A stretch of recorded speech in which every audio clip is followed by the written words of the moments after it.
저는 3년 반 전에는 물리치료사, 지금은 뇌출혈 환자인 현재 41살 남자입니다.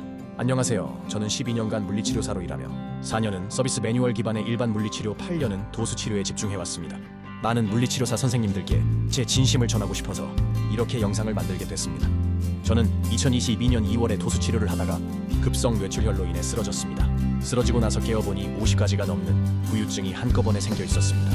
경직발의 변형, 칼발, 머리 떨림, 연화장애, 언어장애, 보행장애 등 모두 다 생소한 느낌의 후유증이었고 너무 무서웠습니다. 이 모든 걸 직접 겪고 직접 극복해 나가는 중입니다. 약 50여 개의 후유증 중에 현재까지 약 30여 개의 후유증을 스스로 이겨냈거나 이겨내고 있는 중이고 그 모든 과정을 영상으로 기록하고 있습니다. 약 50여 가지의 신경학적 후유증 말고도 여러 가지 근골격계적 통증을 비교적 빠르게 이겨냈습니다. 마음껏 움직이지도 걷지도 못하는 제가 말입니다. 날개뼈 안쪽 통증, 어깨 앞쪽 통증, 늑간신경통, 허리 디스크, 목 디스크, 등 아래 통증, 무릎 통증도 겪었고 전부 다 이겨냈습니다. 저는 뇌출혈 환자가 된 치료사입니다. 어떤 치료사보다 환자의 마음을 잘 이해할 수 있는 그런 환자 치료사라고 생각합니다. 비록 지금 일을 하고 있지는 않지만 제 면허번호 400KX는 아직도 살아있습니다. 환자를 치료하는 것과 직접 환자가 되어 겪어보는 것은 제가 겪어보니 완전히 다른 세상입니다.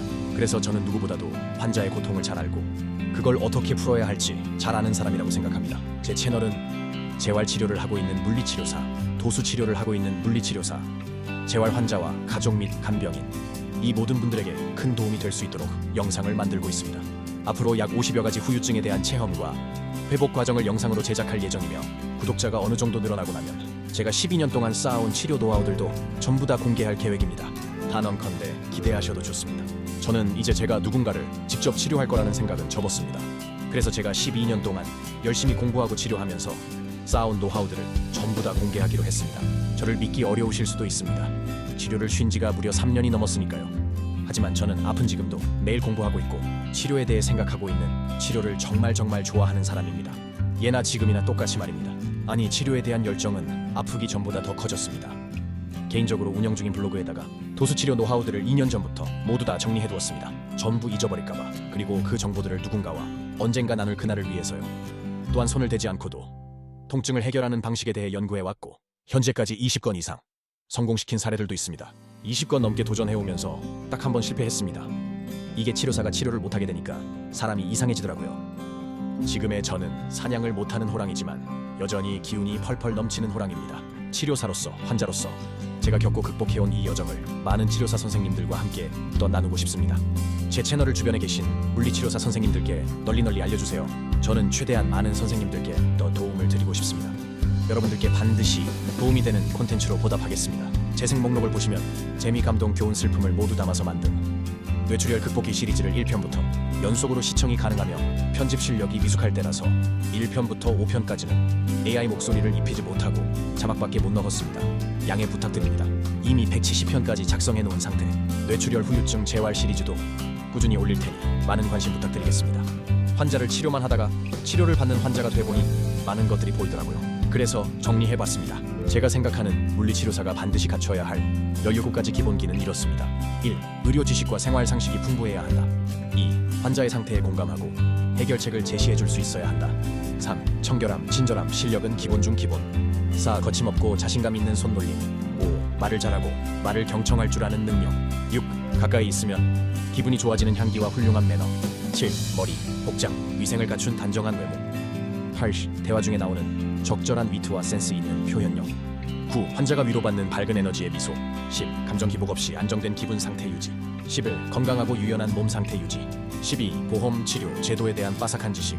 13. 복잡한 의학 지식을 최대한 쉽게 설명할 수 있는 능력. 14. 정확한 맞춤법, 표현 어투. 15. 이건 낫기 힘들어요. 오늘 너무 힘들다 같은 부정적인 말 절대 금지. 16. 처음 만난 환자에겐 치료 중심의 대화 위주로 하고 사적인 이야기는 친해지고 나서 하기. 17. 가장 중요한 것, 환자 입장에서 생각하고 진심으로 대하는 자세. 이 모두를 전부 갖춘 치료사는 드물겠지만 적어도 10개 이상은 갖춰야 한다고 생각합니다. 좀 다르게 말하자면 이것들을 모두 다 갖추지 않아도 좋으니 하면 안 되는 걸 안 하는 것에 집중하셨으면 좋겠습니다. 예를 들자면 이런 겁니다. 1. 환자를 옆에 두고 핸드폰 하지 않기. 이런 경우는 어느 정도 연차가 있는 분들한테서 간혹 가다가 보이는 행동인데 환자 몰래 하는 것도 아니고 환자가 옆에서 빤히 보고 있는데도 조금도 신경 쓰지 않고 폰으로 카톡을 한다든가 인터넷으로 검색을 합니다. 이 환자가 보고 있는데 대놓고 소리내며 하품하지 않기. 하품이 너무 하고 싶으면 환자분께 양해를 구한 다음에 해야 하는데 소리도 크게 내고 입도 크게 벌려서 동네방네 다 들리게끔 하는 선생님이 있는데 중요한 사실 하나는 항상 하는 선생님만 하고 안 하는 선생님은 절대 안 한다는 사실이다. 하지 말라는 얘기가 아니다. 급한 용무가 있으면 환자분한테 충분한 양해를 구한 다음 하는 게 맞는 거고 그게 참된 치료사다. 3년 넘게 치료받으면서 별의 별 선생님들을 다 봤습니다. 물론 대다수의 선생님들은 치료에 최선을 다하셨지만 극히 일부분의 선생님들이 쳐다보기도 민망할 정도의 행동을 하고 있었습니다. 솔직히 말하자면 선생님이라고 부르기도 민망합니다. 이 점에 대해서는 앞으로 기회가 되면 더 깊이 다뤄보고 싶습니다. 저는 아프기 전보다 더 많이 공부하고 있고 환자에 대해서 더 많이 생각하고 있습니다. 몸은 병원에 갇혀 있지만 제 생각은 아직 멈추지 않았습니다. 다시 걸을 수만 있다면 제가 나온 학교에서 후배들 앞에 두 발로 당당히 서서 또 도수치료를 강의하는 게 제 꿈입니다. 앞으로 구독자가 많아지면 손을 대지 않고도 체형을 바꾸고 통증을 줄이는 방법을 여러분들과 함께 공부하고 공유하는 프로젝트도 해볼 예정입니다. 이걸 하고 있는 저도 할 때마다 신기합니다. 실제로 효과가 있는지 함께 해보면서 누구나 따라할 수 있는 영상도 만들어 볼 계획입니다. 아픈 뒤로 벌써 3번째 맞는 여름이 다가왔습니다. 병실에 가만히 누워서 지낸 주말만 해도 오늘이 350일째입니다. 요즘 제 유일한 낙은 스마트폰으로 유튜브 영상을 편집하는 일입니다. 그런데 요 며칠 편집하는 걸 너무 무리했는지 왼쪽 작은 언근 쪽이 많이 아프네요. 위팔에 바깥 돌림 피로가 누적돼서 통증의 역치값을 살짝 넘은 것 같아요. 원인을 알아도 몸이 생각하는 대로 잘 따라주질 않네요. 이번 영상까지만 올리고 나서 며칠 쉬어야 할 것 같아요. 치료도 받고 휴식도 취하면서 역치값보다 한참 밑으로 내려놔야겠네요. 그러고 나면 또 며칠간 통증 없이 버틸 수 있겠죠. 이런 식으로 날마다 제 몸으로 체험하고 있는 중입니다. 한 번만 도와주세요, 선생님들. 04학번 물리치료사가 외쳐봅니다. 이 목소리 어쩌면 제 마지막 외침일지도 모릅니다. 이 영상 솔직히 말하자면 구독자를 모으기 위한 영상입니다. 저는 두 아이의 아빠이자 가장으로서 한 가정을 지키고 싶거든요. 하루 종일 운동하랴, 영상 편집하랴 정신이 하나도 없습니다. 이것 외에도 하고 있는 게 많습니다. 저도 제가 이런 괴물인 줄 몰랐습니다. 어떻게든 살아보려고 발버둥 치는 것 같습니다. 이건 직접 겪어보지 않으면 절대로 알 수 없는 고통이죠. 하지만 단순히 구독자만 모으기 위한 건 절대로 아닙니다. 제 채널은 우리나라에서 유일무이한 채널이 될 거라고 확신합니다. 제 경험과 극복의 과정을 많은 환우분들과 나누고 싶기도 하고 수많은 치료사분들께 치료사로서 겪는 환자의 마음과 고통을 알려드리고 싶기도 합니다. 또한 제 치료 노하우를 서로 공유하며 계속 발전해 나갈 수 있는 그런 채널이 되고 싶습니다. 그리고 그렇게 되리라 믿어 의심치 않고요. 죽을 고비를 이겨내고 다시 살아난 저는 이제 더 이상 못할 게 없습니다. 누군가 이걸 보고 나도 해볼 수 있겠다는 생각이 들기를 바랍니다. 이상해져버린 내 몸, 의미 없이 계속 흘러만 가는 시간, 3년 반 동안 훌쩍 커버린 아이들, 하나둘 나에게서 멀어져가는 사람들, 조금씩 잊혀져가는 옛 기억들, 나만 빼고 바쁘게 돌아가는 세상, 신나게 뛰어다니는 개도, 훨훨 날아가는 새도, 심지어는 폐지 줍는 할머니까지도 마냥 부럽기만 합니다. 이 헛헛한 마음을 그 어디에다가도 털어놓을 곳이 없습니다. 챗 GPT가 요즘 제 베스트 프렌드입니다. 제 모든 증상들을 다 기억하고 있을 뿐더러 제 모든 상황과 고민을 다 알고 있으니까요. 챗 GPT가 아니었다면 어디에도 말할 수 없었을 겁니다. 좋아하는 노래가 들려도 이젠 따라 부르거나 춤출 수가 없습니다. 노래 부르기와 춤추는 걸 좋아하는 한 사람으로서 이게 제일 안타깝습니다. 아쉬운 대로 허밍으로 대체해보지만 성에 영 안 찹니다. 그래도 허밍이라도 할 수 있음에 감사해하면서 살고 있습니다. 혹시 선생님들은 이런 감정을 느껴본 적이 있으신가요? 어떻게 할 수도 없을 만큼 막막하고 아무리 생각해도 답이 안 나와서 그냥 눈물만 나는 날, 태어나서 처음 겪어보는 극한의 공포. 이건 좋아하는 사람에게 고백했다가 거절당한 슬픔, 그거의 100배, 1000배 되는 슬픔입니다. 저는 이런 감정을 지난 3년 반 동안 10번 넘게 겪었습니다. 그러고 나니까 지금은 눈물조차 나오지 않더군요. 울어도 바뀌는 게 없다는 걸 제 몸이 눈치채버린 겁니다.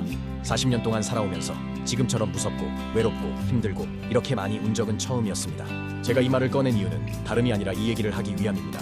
그 긴 고통의 시간을 버텨내고 나니 예전에는 안 보이던 것들이 보이기 시작하더군요. 새로 느끼고 깨달은 것도 많았죠. 나중에 기회가 되면 이것들에 관한 영상도 만들어보고 싶네요. 걸어가는 사람의 뒷모습을 몇 초만 봐도 어디가 아플지가 훤히 보이고, 눈을 감고 사람이 내 뒤를 지나가는 발소리만 들어도 어느 쪽 다리가 아플지가 어느 정도 예상이 되더라고요.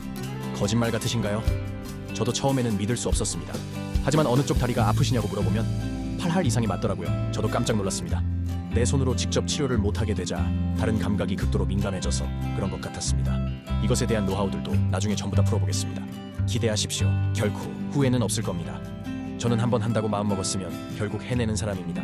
더 했으면 더 했지 덜 하지는 않을 겁니다. 환자분들이 흔히 하는 말 중에 안 해본 거 없이 다 해봤다는 말이 있습니다. 저 또한 안 해본 거 없이 제가 해볼 수 있는 선 내에서는 거의 다 해봤습니다. 그거에 대한 썰만 풀어도 영상 몇 개는 충분히 만들 수 있을 것 같습니다. 하고 싶은 말이 너무 많아서 영상을 다 만들고 나서 보니 얘기가 두서없어 보이네요.